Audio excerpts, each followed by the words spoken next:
Vamos a abrir la palabra del Señor en Santiago 1, del 2 al 4.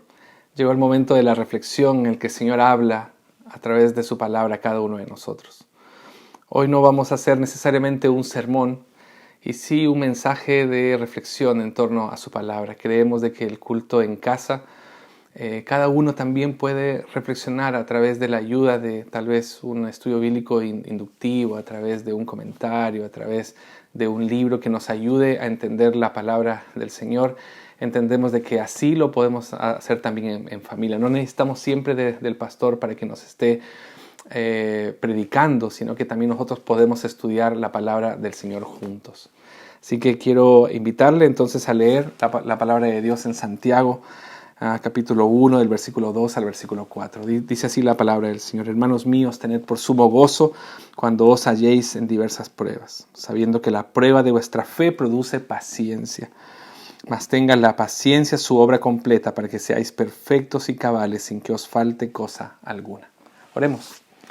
Querido Dios, te damos gracias por tu palabra. Gracias, Señor, porque sabemos, Padre, que tú quieres hablarnos hoy de una manera especial en medio de esta crisis, en medio de esta circunstancia difícil.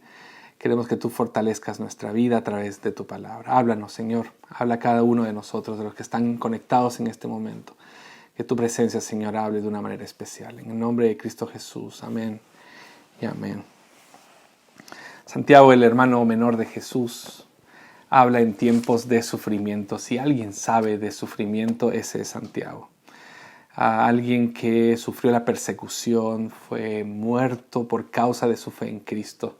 Él fue parte del grupo de hermanos en Cristo que salieron por la dispersión. De hecho, el versículo 1 dice eso: Santiago, siervo de Dios y del Señor Jesucristo, a las 12 tribus, que se refiere a la iglesia, que están en la dispersión, salud. En la dispersión por motivo del martirio de Esteban.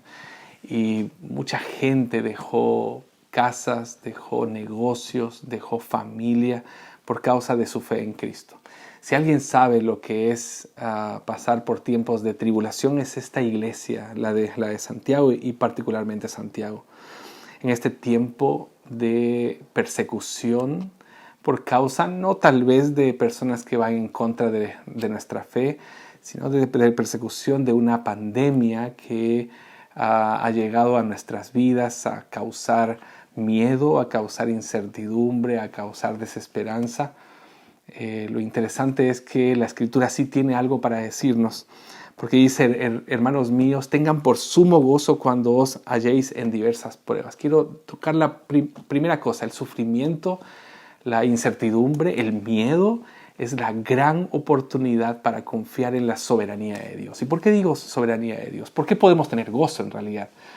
Porque nuestras vidas pueden parecer un escombro, un lugar lleno de escombros, pero sabemos quién es el arquitecto del edificio que el Señor está construyendo en nuestras vidas, del plan que el Señor está construyendo en la historia. Entonces, por eso no nos pide que andemos cada uno, no sé, alegres y felices por la vida como si nada pasara, llenos de indiferencia. El texto no nos dice eso. El texto nos dice que tenemos que tener una actitud de gozo, porque sabemos de que Dios tiene todo en la palma de su mano. Saber que Dios tiene el control pleno de todas las cosas. De que esto Dios no solamente no lo permite, de que esto no solamente Dios lo permitió, Dios lo planificó como parte de sus designios en la historia. Entonces esto no le agarró por sorpresa a Dios. Esto no fue algo así como digo, oh pucha, una pandemia, ¿qué es lo que vamos a hacer con mi iglesia? No, Dios tiene perfectos planes para nosotros. Jeremías dice eso: yo tengo planes de bien y no de mal. Yo sé perfectamente los planes que tengo acerca de ustedes para darles un futuro y una esperanza, un futuro lleno de esperanza. Entonces, por eso nosotros podemos tener una actitud de gozo en medio de las circunstancias difíciles, porque sabemos que esto, nada, ninguna circunstancia de tu vida, de mi vida, de la vida de nuestras familias, escapa al control de su mano. Nuestras economías están en sus manos, nuestra salud está en sus manos. Que tengamos una actitud de gozo y que este sufrimiento, este miedo, esta incertidumbre a lo que va a pasar con todo este tema de la crisis es la gran oportunidad para confiar en la soberanía de Dios.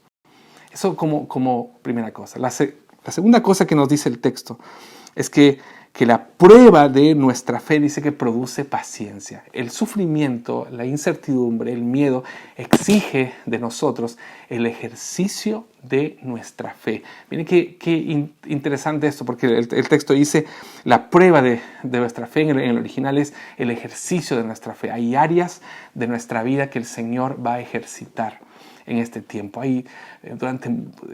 Algunos de nosotros necesitábamos un remesón como este para darnos cuenta de que hay áreas de nuestra espiritualidad que necesitan ser trabajadas por el Señor, moldeadas por el Señor. El Señor está haciendo algo en el mundo, está haciendo algo en el país, en nuestra ciudad, pero ¿y nosotros? Hay algo que el Señor está haciendo en nosotros y hay áreas de nuestra vida que necesitan ser moldeadas por Él, necesitan ser trabajadas por Él. Y una pandemia como esto, una situación como esta, nos permite entender de que el Señor no se le escapa ningún detalle con respecto a nuestra espiritualidad.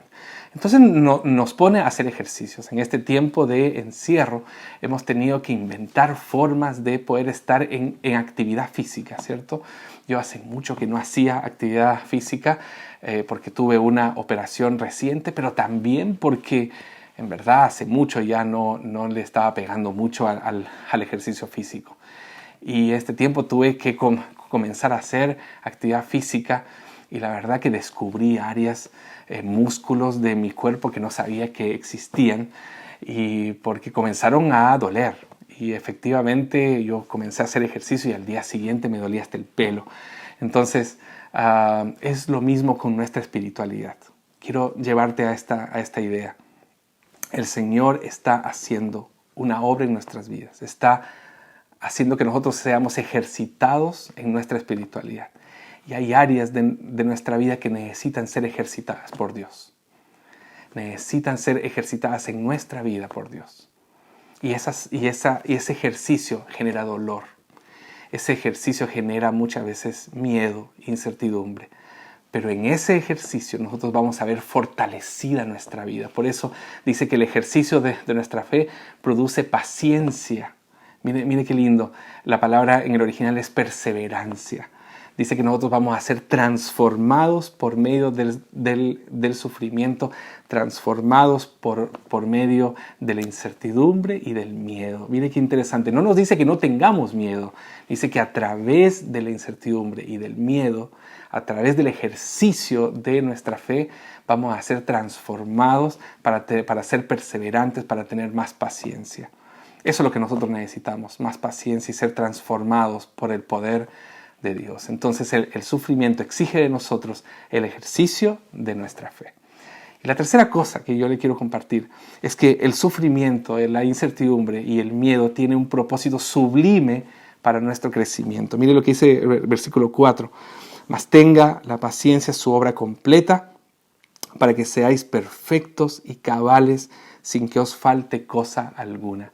Mire qué linda este texto, porque dice que la perseverancia, la paciencia va a ser una prueba, un incentivo para que nosotros podamos seguir creciendo en el Señor. Pero dice que su obra completa va a ser cuando nosotros seamos perfectos y cabales sin que os falte cosa alguna. Les estaba explicando a mis hijas este texto el otro día y les decía que esta palabra viene de una palabra que es la misma del misil teledirigido. La palabra es teleios, que significa perfecto, pero viene de la palabra telos, que significa fin, objetivo, propósito.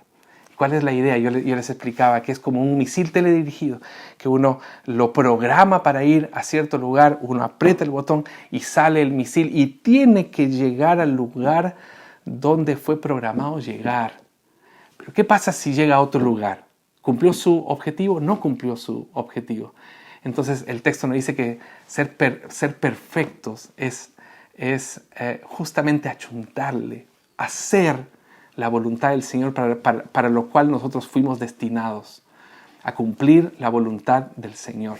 Entonces dice que nosotros en este tiempo tenemos que hacer la voluntad del Señor. Y la palabra perfectos tiene que ver con eso. Dice que la paciencia, la perseverancia nos invita a ser perfectos. Y la palabra perfectos también puede ser traducido por maduros. Nosotros necesitamos crecer un poco más en nuestra vida cristiana. Necesitamos este tiempo de crisis. Es una gran oportunidad, es un kairos del Señor para crecer, para no seguir siendo más niños en nuestra espiritualidad. Que nosotros podamos decir, ok, en esta crisis yo voy a hacer lo que Dios quiere que yo haga. Voy a ser responsable con mi fe. Voy a insistir en mi espiritualidad para que yo pueda ser más parecido a Cristo. Entonces este propósito sublime para nuestro crecimiento tiene que ver con eso, ser más parecidos a Cristo. ¿Cuánto tiempo llevas? Yo siempre digo eso en nuestra iglesia. ¿Cuánto tiempo llevas en la vida cristiana? ¿5, 10 años, 20 años? Entonces eres 20 años más parecido a Cristo. Eres 10 años más parecido a Cristo. Si no lo eres, este es un tiempo para crecer. Este es un tiempo para entender de que el Señor quiere que no nos falte nada. Dice, sin que os falte cosa alguna, que no nos falte nada. Que al ser maduros podamos entender de que podemos ser contentos, podemos estar satisfechos. Como el apóstol Pablo dice, yo sé vivir en abundancia y sé vivir en escasez.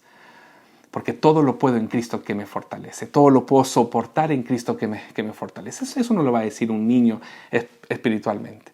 Eso lo va a decir un creyente maduro, en el que yo todo puedo soportarlo en Cristo que me fortalece. Yo quiero eso para tu vida, yo quiero eso para mi vida, que este sufrimiento, este miedo, esta incertidumbre que nos genera esta pandemia pueda tener el cumplimiento de ese propósito sublime en nuestra vida, ser más parecidos a Cristo, cumplir su voluntad, que nosotros podamos ser perfectos y cabales en medio de este tiempo. Hay tres cosas que el Señor nos ha hablado hoy. Que este tiempo de sufrimiento, este tiempo de miedo e incertidumbre, es una gran oportunidad para confiar en la soberanía de Dios. Exige de nosotros la prueba, el ejercicio de nuestra fe para ser transformados por Él. Y el sufrimiento, el miedo y la incertidumbre tiene el propósito sublime de que nosotros seamos transformados y seamos más parecidos a Cristo. Que nosotros podamos ser más maduros en el Señor. Yo le incentivo a creer en esto y que el Señor pueda seguir hablando a nuestros corazones. Vamos a orar. Oremos. Gracias, Señor, te damos porque tu palabra nos incentiva a poder confiar en tu soberanía, que esto está en el control de tu mano. Tu palabra nos anima, Señor, a ejercitar nuestra fe. Y tu palabra, Señor, nos anima a seguir creciendo en nuestra fe para ser más parecidos a Cristo. Ayúdanos, Señor, a que en medio de este tiempo podamos reconocerte a ti como nuestro Dios soberano y podamos efectivamente ejercitar nuestra fe. Gracias, Señor, por darnos este tiempo. En el nombre de Cristo Jesús. Amén y amén.